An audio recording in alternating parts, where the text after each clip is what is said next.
Okay, Right. the whole time you can look right at me. Could you Okay. just say and spell your first and last name and title? Yeah, Scott Youngquist, SCOTTYOUNGQUIST. I'm a professor of emergency medicine at the University of Utah, and I'm the medical director for the Salt Lake City Fire Department. Okay, so we're here today to talk to you about, I guess the U of U health system is going to be what, one of 9 health systems across the country participating in this new study. Tell me about the study. Correct. So this study is interesting because it occurs in the pre-hospital environment, meaning before patients get to the hospital. So somebody's called 911, they're in the back of an ambulance, and we're looking particularly for patients who've been injured in trauma and have some degree of shock. So their blood pressure is a little low, their heart rate is up, and they're in pain. And this study is a pain study. So it's looking at what is the most safe and effective drug to treat these patients and their pain en route to the hospital. We obviously don't want to make them worse. We don't want to lower their blood pressure further. We don't want to cause a mortality risk. So this will compare 2 different drugs for the treatment of pain. Okay, tell me about the drugs. The 2 drugs are fentanyl, you may have heard of. It's a synthetic opioid, and it's commonly used for trauma. It has some risks and benefits associated with it. And the second one is a non-opioid analgesic called ketamine. You've probably heard of that as well. Ketamine is an anesthetic. It's been around for a long time. But at low doses, it provides pain relief. And so this is a trial comparing fentanyl versus a low dose of ketamine, up to 2 doses before you get to the hospital. Okay. I'm sorry, were you going to... Oh, I'm just going to say this is important because obviously we want to figure out which one is safest for patients, and this is a study funded by the Department of Defense, who's also interested in what is the safest drug to treat their soldiers in the field. So it's a study that can benefit both civilians and the military in an understanding of what's best for treating patients. So, the public writ large may not fully understand when someone has trauma, they're on the scene, out on the street, or wherever it may be, that they're getting fentanyl. Is that sort of the standard operating procedure right now? Yeah, fentanyl is believed for a long time to be the safest opioid medication, although ketamine, low-dose ketamine, has started to become a thing in terms of pain treatment, particularly for patients who have been on opioids for a long time. Usually they require very high doses of opioids. And in some cases, paramedics may withhold pain medication because they're worried about making the patient worse. Again, these are patients with some degree of shock, so we don't want to make them worse.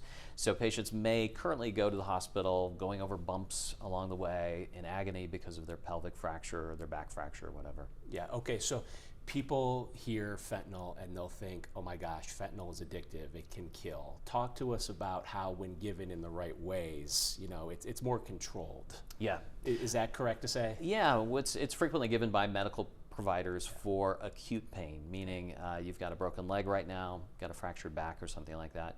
It becomes less beneficial for long-term chronic pain.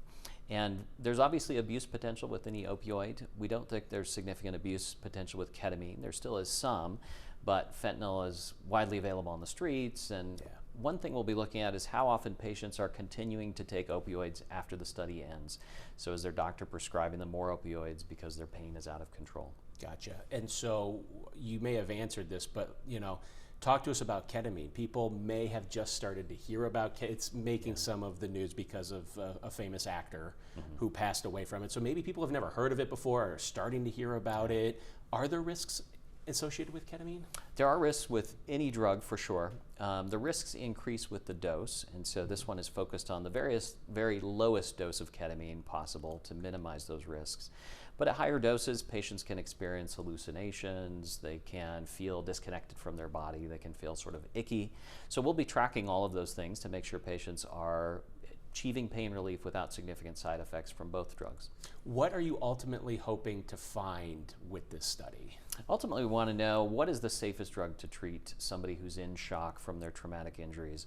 We think it's unethical to just drive them to the hospital without any pain relief, and we want to know which one we should give the patient to make that as comfortable a transition as possible. Give me the X's and O's of the study. How many patients are you looking for? When does it start? That sort of thing. How long does it go? We should be starting in October or November. Okay. And we're looking to enroll nationally about 1,000 patients into the trial, about 500 in each group. In Salt Lake City, it's the Salt Lake City Fire Department, and it is the Summit County and Park City Fire Departments as well that are participating in this study.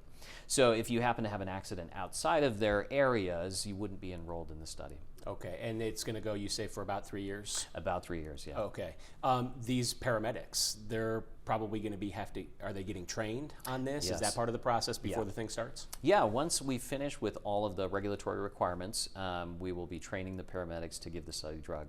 So what will happen is they roll up on scene, they recognize that this is an adult patient that's in some traumatic shock, they're in pain, and they'll reach for a study kit. They don't know what is in the vial.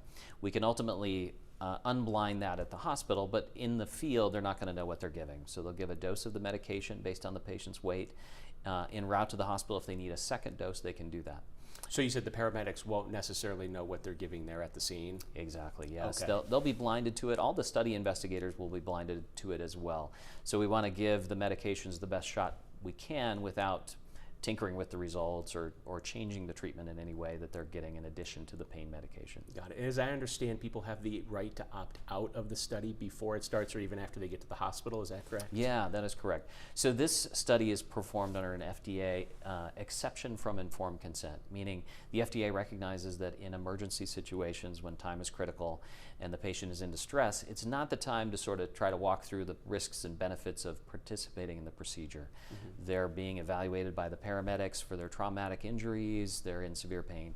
So this is done as part of an exception from informed consent, meaning we'll get consent later at the hospital, but the treatment will occur in the field without trying to seek consent.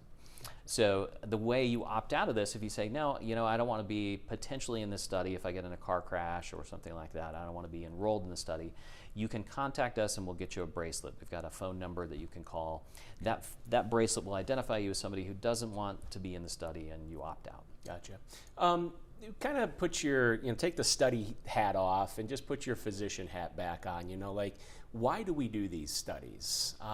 Is this a good thing to kind of go outside the norm and try new things? Why is that so important? It is.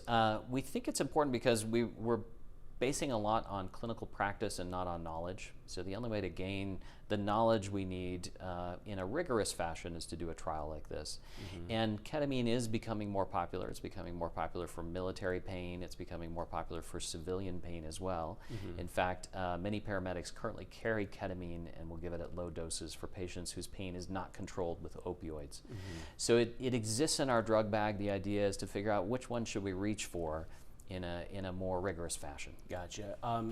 You may have mentioned this. I apologize if you did. Are there addictive properties with ketamine? Kind of like we hear about the addictive properties with fentanyl if it's abused.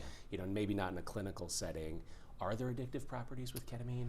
We think ketamine has a very low addictive potential. It can be abused for sure. Yeah. People use it on the streets, and there's the famous case of Matthew Perry, who was getting it from his physician, as I understand, and was abusing it that way.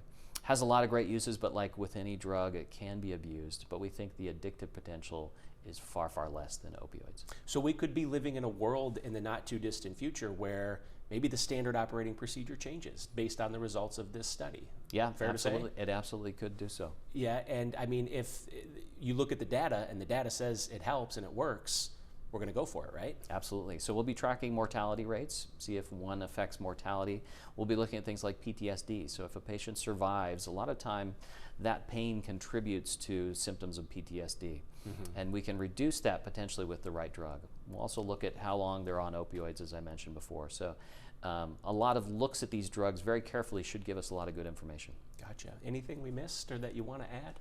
No, thank you for your interest in the study. Any idea, like, is there a certain number of patients per, because there's 9 different health systems, like if you reach 50 patients, do you not get to administer any more into the group, or how does that work? We're not capped, and because of the strict criteria for this, we'll probably enroll about 1 patient per month is our estimation. So we have a lot of trauma, but not a lot of patients that would meet the criteria for this study necessarily. Gotcha. Okay. So 100% of the time, people get fentanyl now, if you're in a traumatic accident. Pretty much, yeah. So there are 2 drugs that the paramedics carry that are opioids. One is morphine and the other is fentanyl. And fentanyl is considered safer than morphine, but we don't know if it's safer than ketamine. So are you removing morphine from the option? So for this study, morphine's not an option. It's just going to be one of those 2 drugs. They basically get a pack that's sealed, and they'll tear open that pack, and it's got the drug in it. It's got a QR code in case we need to find out at the hospital what it was. Somebody has an allergic reaction or something like that. Gotcha. But they won't know what they're giving. They'll just know it's one of those 2 drugs. I'll get a 2-shot. Okay, fantastic. Is there any known reactions to ketamine? Like, There can be some. I mentioned some of them. So at high